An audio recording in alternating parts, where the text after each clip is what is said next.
Movie की star में हम देखते हैं कि अमेरिका की मुर्गियों में एक अजीब तरह का वायरस आ गया है। अब इन सब मुर्गियों की फ्राई बना दी जाती है और ये सब चली जाती है अमेरिका की प्राइवेट स्कूल में। अब जब लंच के टाइम में अली नाम की एक लड़की इस फ्राई को खाती है तो हम देखते हैं कि उस फ्राई में से अजीब तरह से काले कलर के कीड़े निकल रहे थे। इसके बाद हम एक जवान लड़के को देखते हैं जिसका नाम होता है क्लिंकलेट। वो एक जर्नलिस्ट है जो कि अपने नॉवेल पे काम कर रहा है, लेकिन फिर भी पैसों के लिए उसे जॉब की बहुत ही ज्यादा जरूरत थी, इसलिए उसने एक स्कूल में एक टीचर के रूप में ज्वाइनिंग ली। ये स्कूल बहुत ही ज्यादा अजीब था। यहाँ के बच्चों के साथ साथ स्कूल के टीचर भी बहुत ही ज्यादा शरारती थे। यहाँ पे कोई भी ऐसा टीचर नहीं मिलता है जिससे वो बात कर सके सिवाय लूसी के। ये इसी स्कूल से पढ़ी हुई थी। ये दोनों बहुत ही अच्छे दोस्त थे। ये दोनों एक दूसरे को देखकर बहुत ही ज्यादा खुश हो जाते हैं। अब इन दोनों को बातें करते हुए देखकर एक टीचर इनके ऊपर जलने लगता है क्योंकि लूसी उनकी फ्रेंड थी। खैर अब क्लिंट के क्लास का टाइम हो जाता है और वो क्लास में जाते वो काफी ज्यादा एक्साइटेड था और साथ ही काफी ज्यादा नर्वस भी था क्योंकि आज तक उसने कभी भी क्लास में बच्चों को नहीं पढ़ाया था। उसी क्लास में अली नाम की एक लड़की भी पढ़ती थी जो कि उस इन्फेक्टेड चिकन को खाई थी। अब देखते ही देखते उसकी हालत खराब होने लगती है। उसका मुंह लाल होने लगता है, उसकी बॉडी ढीली हो जाती है और उसे देखकर सभी बच्चे उसे बुली करने लगते हैं। अब एक शरारती बच्चा पीछे से जब उसकी चोटी को खींचता है तब उसकी चोटी के साथ साथ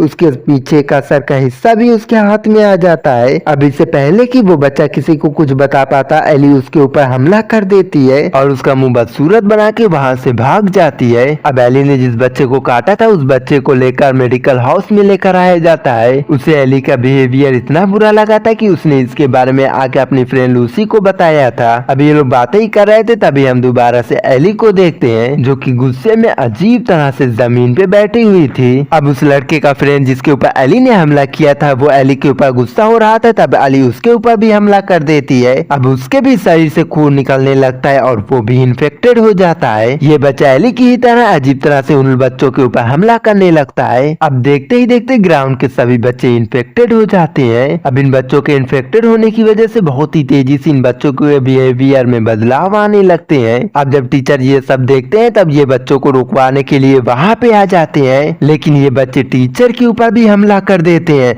और बड़ी तेजी से यहाँ पे सभी लोग ज़ोंबी बनने लगते हैं। ये बच्चे बुरी तरह से टीचर्स के बॉडी पार्ट को काट के खा रहे थे, यानी कि ये बच्चे अब पूरी तरह से ज़ोंबी बन चुके हैं। ग्राउंड में वॉलीबॉल टीचर वॉलीबॉल खेलने में इतना ज्यादा बिजी थे कि उन्हें पता ही नहीं चला कि ग्राउंड में क्या चल रहा है। यहाँ पे गार्ड जब बच्चों के होठों पे खून देखता है तब वो प्रिंसिपल ऑफिस में संदेश भेज देता है। अब जब प्रिंसिपल बच्चों को रोकने के लिए उनके पास आते हैं तब बच्चे प्रिंसिपल के ऊपर भी हमला करके उन्हें बुरी तरह से चीर फाड़ के खा जाते हैं। अब इन बच्चों को इंसानों को खाने की लत लग जाती है। सभी बच्चे जोर जोर से विंडोज के ऊपर हमला करने लगते हैं ताकि ये लोग बाकी टीचर्स को खा सके। अब सभी लोग काफी ज्यादा डरे हुए थे, इसलिए ये सभी लोग मिलकर इमरजेंसी अलार्म बजा देते हैं। इमरजेंसी अलार्म सुनने के बाद ये टीचर भी अपने होश में आ जाता है और वो देखता है कि सभी बच्चे एकदम से पागल हो गए हैं और वो अपनी जान बचा के वहाँ से भागने लगता है। एक टीचर पुलिस को कॉल करने की कोशिश करता है, लेकिन उसे नहीं पता था कि एक ज़ोंबी बच्चा प्रिंसिपल ऑफिस में भी घुस आया है और उसने वहाँ पे लगी सभी फोन कॉल वायर को काट दी। लेकिन गुड लकली पुलिस को इसके बारे में सब कुछ पता चल जाता है। अब पुलिस यहाँ पे पहुँचती है, जिन्हें देखकर इन सबको कुछ उम्मीद बनती है। जैसे ही पुलिस वालों ने स्कूल की कंडीशन चेक करने के लिए अपने हाथ जाली के अंदर डाले तो उस ज़ोंबी बने बच्चों ने उसकी उंगलियां ही खा गई। अब ये सब देखकर वो अपनी जान बचा के वहां से भागने लगा, लेकिन एक ज़ोंबी बच्चा उसकी कार में बैठ जाता है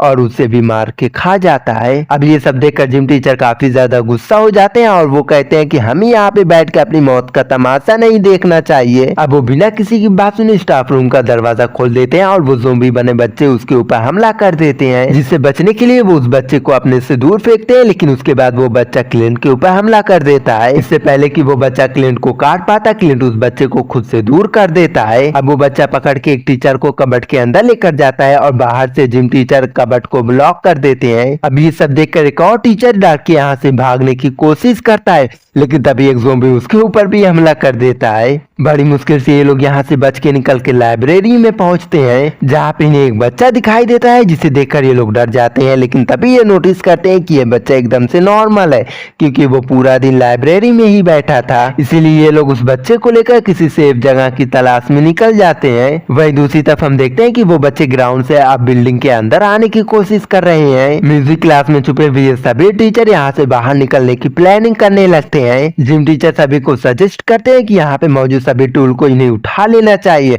ताकि ये लोग उस ज़ोंबी बने बच्चों से अपना डिफेंस कर सके। लेकिन क्लिंट को ये आइडिया ठीक नहीं लग रहा था क्योंकि उसे लग रहा था कि इन सब में सभी लोगों को खतरा है। सही तो यही होगा कि ये लोग प्रिंसिपल रूम में जाके अपने अपने फोन उठा के लोगों को मदद के लिए बुलाएं। ये लोग जब यहाँ पे इसी बात पे बहस कर रहे थे, वहीं दूसरी तरफ हम देखते हैं कि ज़ोंबी बने बच्चे प्रिंसिपल रूम में उनके फोन को तोड़ फोड़ रहे थे। उधर लूसी इन दोनों की बात बीच में रोक के कहती है कि मेरी बात सुनो, हमें इन बच्चों के पेरेंट्स के आने का वेट करना चाहिए, हम उनसे मदद मांग के अपनी जान बचा सकते हैं। लूसी का ये आइडिया सभी को बहुत ही ज्यादा पसंद आता है। वहीं दूसरी तरफ वो गार्ड अपने आप को वैन में लॉक कर लिया था। वहीं दूसरी तरफ हमें पता चलता है कि सिर्फ इसी स्कूल में नहीं बल्कि अमेरिका के सभी स्कूल में बच्चे ज़ोंबी बन गए हैं और ऐसा हुआ बीमार चिकन के फ्राई खाने की वजह से। सभी टीचर उन बच्चों के पेरेंट्स के आने का इंतजार कर रहे थे। वहीं दूसरी तरफ सभी बच्चे अपने शिकारों के बॉडी पार्ट से खेलते हुए दिखाई दे रहे थे। अब आखिरकार वो वक्त आ ही जाता है कि जिसका इन लोगों को काफी देर से इंतजार था। एक पेरेंट्स अपने बच्चों को लेने के लिए स्कूल में आ जाते हैं। ये सभी लोग उन्हें अपनी तरफ बुलाने की कोशिश करते हैं लेकिन उन्हें कुछ भी नहीं सुनाई देता है। वो लोग अपनी कार में बैठे हुए थे। वो दोनों कानों में ईयरफोन लगा के किसी से बात कर रही थी। वो इतना ज्यादा मगन थी कि उसे अपने आसपास हो रही चीजों में कुछ भी पता नहीं चल रहा था। उसका ज़ोंबी बना बच्चा पिछली सीट पे आके उसके बच्चे को खा के चला भी जाता है, उसे पता नहीं चलता है। और फिर उसने अपनी मॉम के ऊपर भी हमला कर देता है। ये सब अपनी आंखों के सामने देखने के बाद टीचर्स की उम्मीद एकदम से टूट जाती है। ये लोग जब वापस स्कूल के अंदर जाने की कोशिश करते हैं तब एक लड़की टीचर का पाँव पकड़ लेती है। ये लोग उस बच्ची से अपना पैर छुड़वाने की कोशिश करते हैं लेकिन तभी वो लोग नोटिस करते हैं कि ये बच्ची इन्फेक्टेड नहीं है, जिसके बाद ये लोग उस बच्ची को भी अपने साथ लेकर वहाँ से चले जाते हैं। इससे पहले कि ये लोग स्कूल के अंदर पहुंच पाते, ज़ोंबी बने बच्चों की नजर इनके ऊपर पड़ जाती है और वो लोग इनके पीछे दौड़ लगा देते हैं। इनकी किस्मत थोड़ी सी अच्छी थी इसलिए ये लोग बच के एक रूम में जाके छुप जाते हैं, लेकिन इनकी किस्मत इतनी भी ज्यादा अच्छी नहीं थी क्योंकि एक इन्फेक्टेड बच्चा उस रूम में घुस जाता है, जिसके बाद जिम टीचर उसके सर पे हमला कर करके उसे जान से मार देते हैं। साइंस टीचर सबको बताते हैं कि इनके खून का रंग लाल नहीं बल्कि ब्लैक हो चुका है और साथ ही इनका ब्रेन भी छोटा हो गया है, यानी कि अब ये इंसान नहीं रह गए हैं और ना ही कभी ये लोग दोबारा इलाज होने की वजह से इंसान बन सकते हैं। साइंस टीचर इन्हें आगे ये भी बताते हैं कि ये सभी बच्चे एक खास तरह के वायरस की वजह से ज़ोंबी बन रहे हैं और ये वायरस बहुत ही ज्यादा तेजी से एक शरीर से दूसरे शरीर के अंदर ट्रांसफर हो रहा है। अगर किसी दूसरे ज़ोंबी ने दूसरे इंसानों को काट लिया है तो वो भी ज़ोंबी बन जाएंगे।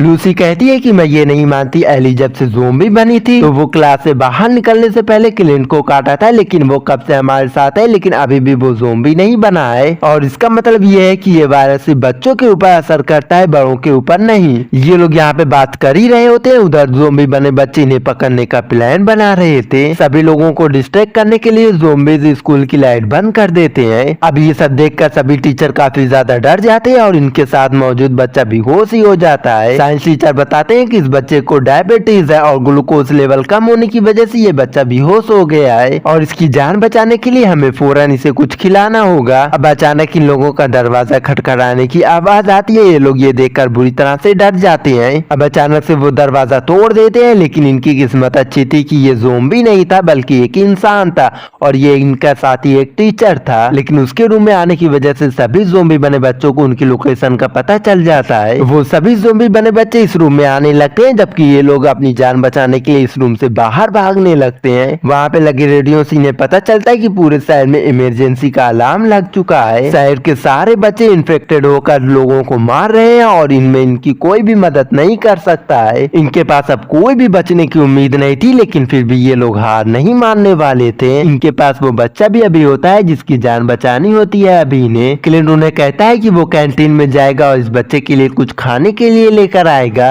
और यहाँ पे लूसी उसका साथ देती है और ये लोग छुपते छुपाते कैंटीन तक जाने लगते हैं। कैंटीन में पहुंचने के बाद क्लिंट वेंडिंग मशीन से एक बिस्किट निकालने की कोशिश करता है और जब वो ऐसा कर रहा था तभी वेंडिंग मशीन का सोर्स सभी ज़ोंबीज को अपनी तरफ अट्रैक्ट कर लेता है। उधर लूसी भी छुपते छुपाते प्रिंसिपल ऑफिस में पहुंच जाती है ताकि वो वहाँ पे कोई मोबाइल खोज सके और वो मदद के लिए किसी को बुला सके, लेकिन अफसोस के सारे फोन टूटे हुए थे। उसके शोर करने की वजह से एक ज़ोंबी बच्चा उसे भी देख लेता है और उसके पीछे पड़ जाता है। अब दोनों पाइप से होते हुए ज़ोंबी से बचने की बहुत ज्यादा कोशिश करते हुए आगे बढ़ रहे थे। क्लिंट उस बिस्किट को उस रूम में फेंक देता है ताकि ये लोग उस बच्चे को खिला जाके उसकी जान बचा सके। जिसके बाद ये लोग उस ज़ोंबी बने बच्चों को डिस्ट्रैक्ट करने के लिए वहाँ से भागने लगते हैं और उस बड़े से पाइप से बाहर निकल के उस बड़े से पाइप को बंद कर देते हैं। इस समय क्लिंट और लूसी के साथ साथ उस रूम में मौजूद सभी टीचर घबराए हुए थे। अब इन्हें लड़ना ही आखिरी रास्ता दिखाई देता है, इसलिए अब वो लोग लड़ने की तैयारी करने लगते हैं। क्लिंट को यहाँ पे कोई मेडिसिन मिलती है जो कि टीचर उसे काम डाउन करने के लिए देते हैं। वो लोग उस मेडिसिन को ज़ोंबी बने बच्चों के पास फेंक देते हैं। वो लोग उस मेडिसिन को खाने के बाद थोड़ी देर के लिए शांत हो जाते हैं। अब इसके बाद ये लोग अपने आसपास ही मौजूद सामान से अपने लिए वेपन बनाने लगते हैं ताकि ये लोग अपनी सुरक्षा कर सकें। जिम टीचर ने यहाँ पे एक गन बनाई थी जिसमें से गोली के रूप में टेनिस बॉल निकलती थी। इसकी मदद से ये लोग बहुत से बच्चों को मार के यहाँ से बाहर निकलने में कामयाब हो जाते हैं। लेकिन बाहर निकलने के बाद इनके सामने ज़ोंबी बने बच्चों की लश्कर खड़ी हुई थी। लेकिन फिर भी ये लोग हार नहीं मानते हैं और अपने आसपास मौजूद किसी भी चीज को उठा के ज़ोंबी बने बच्चों को मार रहे थे और आगे बढ़ रहे थे। ये लोग इन बच्चों को मारते हुए जिम टीचर की गाड़ी के पास जाके उसमें बैठ जाते हैं। किसी तरीके से सभी लोग तो गाड़ी में अट जाते हैं लेकिन जिम टीचर नहीं, क्योंकि वो उन ज़ोंबी बने सभी बच्चों को मार रहा था, गाड़ी तक जाने से रोक रहा था। वो क्लिंट को अपनी गाड़ी की चाबी देते हैं और सभी टीचर्स को यहाँ से सेफली यहाँ से लेकर जाने के लिए कहते हैं। ये लोग स्कूल से अब काफी दूर आ गए थे लेकिन इन्हें ये नहीं पता था कि एक ज़ोंबी बना बच्चा इनके छत के ऊपर था। क्लिंट देखता है कि इनकी गाड़ी में फ्यूल खत्म हो गया है और अचानक से गाड़ी रुक जाती है और ऊपर मौजूद ज़ोंबी बच्चा क्लिंट के ऊपर हमला कर देता है। अब उसे बचने के लिए क्लिंट गाड़ी को ड्रिफ्ट करता है जिससे वो बच्चा सामने जाके गिर जाता है, लेकिन फिर भी वो मरा नहीं था। जिसके बाद क्लिंट उसके ऊपर गाड़ी चढ़ा देता है जिसके बाद फाइनली वो वहाँ पे मर जाता है। अब एक मुसीबत तो इनके ऊपर से टल गई थी लेकिन इन्हें ये नहीं पता था कि जहाँ पे ये लोग पहुंचे हैं वहाँ पे इससे भी बड़ी मुसीबत बैठी हुई है इनके इंतजार में, क्योंकि जिस जगह पे ये लोग आए थे वो जगह ज़ोंबी बने बच्चों का प्लेग्राउंड था और अब इनके पीछे बहुत सारे ज़ोंबी बच्चे पड़ गए थे जिनसे बचने के लिए ये लोग अंदर एक बिल्डिंग में जाके छिप जाते हैं। यहाँ इनकी इतनी ज्यादा फट जाती है क्योंकि ये बच्चों का एक प्लेग्राउंड था। यहाँ पे ज़ोंबी बने बच्चे इनका इंतजार कर रहे थे अपनी भूख मिटाने के लिए, लेकिन अब इन्हें समझ में आ जाता है कि अब इनकी मौत बहुत ही ज्यादा नजदीक है। लेकिन तभी ये लोग नोटिस करते हैं कि कुछ ज़ोंबी बने बच्चे ऊपर से नीचे गिर रहे हैं। असल में इन्हें कोई शूट करके मार रहा था पीछे से और ये कोई और नहीं बल्कि जिम टीचर ही थे। जिम टीचर वहाँ पे मौजूद सभी ज़ोंबी बने बच्चों को आग लगा के एक टीचर्स के साथ यहाँ पे पहुंच जाते हैं। अब सभी लोगों को जिम टीचर्स को देखकर एक बार फिर से हौसला मिलता है और ये लोग अपनी जान बचाने के लिए एक बार फिर से लड़ते हैं। ये सभी लोग उन ज़ोंबी बने बच्चों को वहीं पे कैद करके वहां से बाहर निकलने में आखिरकार कामयाब हो जाते हैं। जिसके बाद जिम टीचर इस बिल्डिंग को भी ज़ोंबी बने बच्चों के साथ ही आग लगा देते हैं और सभी लोग सेफली अपनी गाड़ी में बैठ चुके थे और इन सभी की जान बच गई थी। अब इन्हें समझ में आ जाता है कि जब तक ये लोग साथ है इन्हें कोई भी खतरा नहीं होगा और इसी सीन के साथ ये मूवी यहीं पे खत्म हो जाती है। वैसे मेरा एक सवाल है कि इस मूवी में आखिर असली हीरो कौन है, क्लिंट या फिर जिम टीचर?